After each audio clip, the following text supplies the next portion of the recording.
God does work supernaturally in His creation. Today's video is on miracles. Looking for some answers, Kyle and I went to Trinity Reformed Church to get Pastor van Eyk's thoughts on the subject. This is Faith the Film.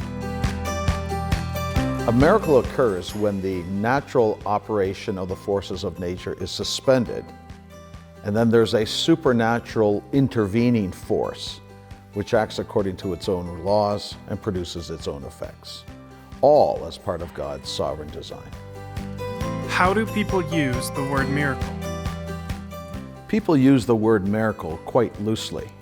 So for some people, a miracle is something that is just wonderful, like the birth of a baby, or something that is science defying, at least at this stage in time, or something that is just grand or stupendous.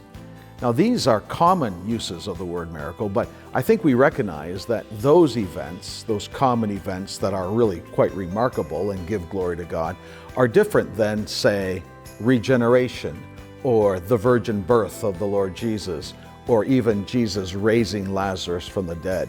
That takes it to a whole new level of supernatural intervention into our daily lives. Why did God use miracles? If you read through the Old and New Testaments, you'll realize that miracles are not common, but they are clustered at certain times in redemptive history. That shows us that miracles were designed by God for a very specific use.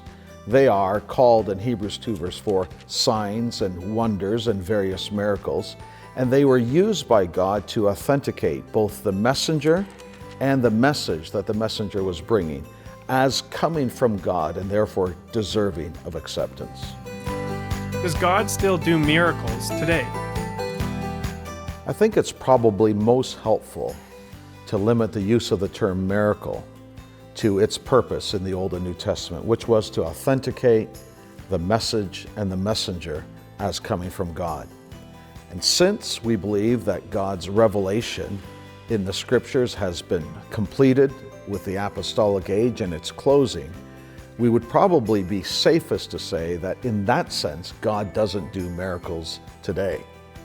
However, that's not to deny at all that God does work supernaturally in His creation, and that the ordinary forces of nature can be at times suspended according to His will for His own purposes, to do something great and grand and glorious that magnify His name.